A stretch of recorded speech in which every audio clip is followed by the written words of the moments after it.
everyone, my name is Kajal and welcome to my channel. In today's video, we are in conversation with Pooja Consol. We talk about her journey in the field of computer vision and machine learning. This also includes an internship at Amazon Robotics. In this interview, we talk about what got her started in the field of computer vision and machine learning. She also talks about how she combined this with her love for sports to work on her undergrad thesis. She continued this work at University of Pennsylvania during her master's and also published a paper. Next, we talk about her internship search process and her internship experience at Amazon Robotics. She also gives us some tips on how to make the most of a virtual internship experience. I've included all of the timings in the description below, and without further ado, let's get into it.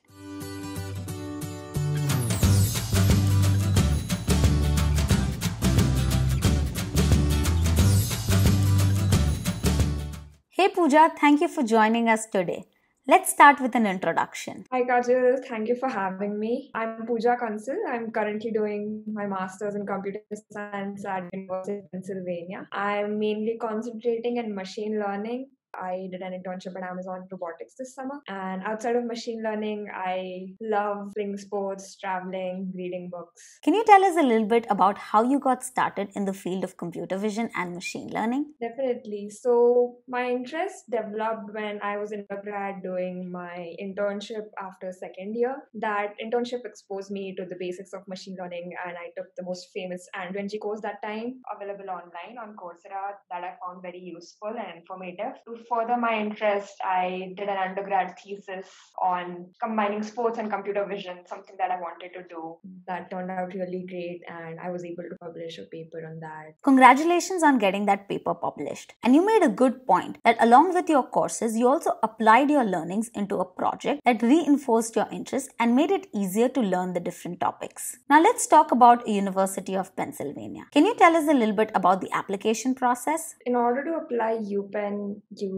have to send in a standard package that consists of your SOP, LOR. UPenn asks for at minimum 2 recommendation letters. You need to be good not only in academics but your extracurriculars as well. Try to show a holistic personality, be involved in activities outside your studies which are related to your interest but not specifically academic. Very well said. Applying to any universities in the US, including UPenn, is about more than academics. So make sure to talk about your interest outside of the classroom. Can you tell us more about your program at UPenn? My course at UPenn is MSc CIS. I've been taking courses in the machine learning domain. We get a lot of options to decide what electives you want to choose and can specialize in that particular area. UPenn offers a wide range of course choices and a lot of opportunities to do research work in a lot of interdisciplinary departments, not only specific to computer science, but even robotics, medicine. Apart from there are a lot of opportunities to do TA work that allows you to brush up your concepts, answer doubt, be strong in your fundamentals, design homeworks that strengthens your base in that particular field. Can you also tell us a little bit about your experience as a master's student at UPenn? I feel like my experience at UPenn has been really great. UPenn has a great assortment of coursework and faculty. The faculty is especially great because they have a lot of industry experience. For instance, my operating system professor had been one of the initial employees in companies like NVIDIA. My machine learning professor has been a machine learning engineer at Google for more than 15 years. So they bring a lot of industry knowledge while teaching in the classroom, which really is helpful. Apart from that, UPenn exposes students to a lot of new research that has been going on through a lot of consortiums, talks, and UPenn has a great alumni network. It's incredible that you had such an amazing faculty. People who have worked at the start of some amazing tech companies such as Google and Nvidia and are bringing that industry experience to classroom. Speaking of industry experience, one of the best ways to get that as a student is through internship. At the same time, it's also very challenging to look for internships. So first, let's start our conversation with how you manage your time given you had to study, work on your research, do household chores, and also look for an internship. I would say with any other aspect of your life, the key is time management. Have a proper schedule, allot time to different tasks tasks, know your priorities, plan ahead. If you have deadlines in your coursework or other work that you're doing, start early so that not everything falls on the last day. Do a little each day. And if you're not able to do each day, reserve 2-3 days in a week. So I would say spread out all these tasks, do them regularly so that nothing piles up on one day. And next I would suggest is have a good network of peers and family there who are there to support you. Peers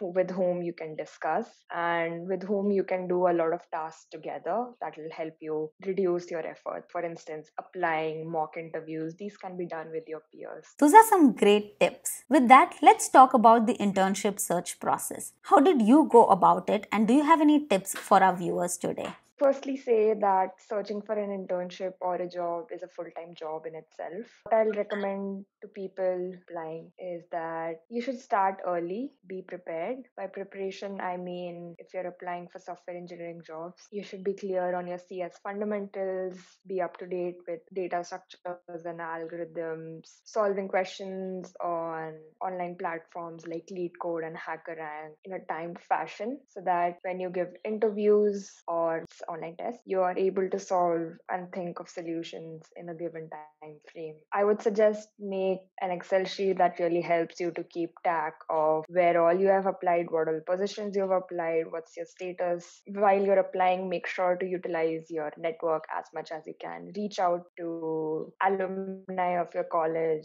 and different companies, and they also may provide you very useful information specific to that company. And once you've done that, I would say do a lot of mock interviews, because solving code on your computer alone and interviewing with real people, these are two different skills. Giving mock interviews makes you comfortable talking to people, expressing your ideas in a concise manner. That's what I'll suggest. Can you also talk about the process for internship at Amazon Robotics? Amazon Robotics recruiters came to UPenn's Career Fair in fall 2019. I had the opportunity to talk to them and they really liked my work and resume. They decided to move forward with the interview process about 2 weeks after the career fair. The interview process consisted of 2 technical interviews and 1 behavioral interview. The technical interviews focused on data structures and algorithms, operating systems, and object-oriented programming concepts. The question level were medium. They ask a lot of follow-up questions, and there might be 2 questions in one interview. Be prepared to solve questions very quickly and being able to walk your interview through your thought process and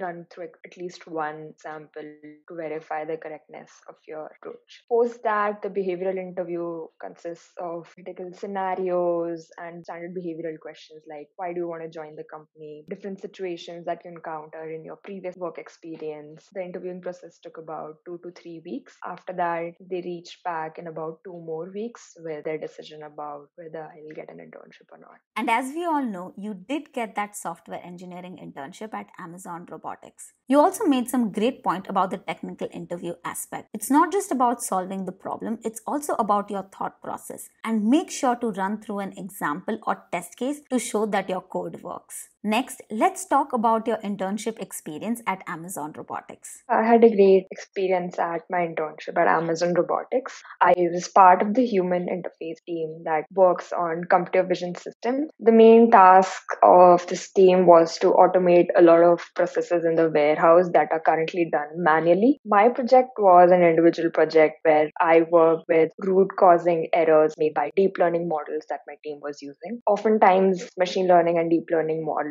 work as a black box. You give them an input, they produce an output, but you don't know what's really happening inside. Oftentimes, these models will make an error. In situations like in Amazon Robotics, particularly with my team, accuracy is of paramount importance. So it's often pertinent to understand why the machine learning model made an error. In order to understand why, there are certain techniques that can be applied. So my project was to assist the research scientists on my team to help them root cause these errors. That was really interesting because research in itself can be monotonous at times. If you're combining that with software engineering, you're able to build tools and software around it that can be used by real people around you, such as scientists in my team. I feel like this internship was a great learning experience as well, working in a big company at Amazon. That really exposes you to a lot of different tools, techniques that are used at a company of this scale. Working with them and being able to finish your project in time, starting from the inception, making a high level design, working through all the problems, fitting all the pieces of the project together, and finally making it work.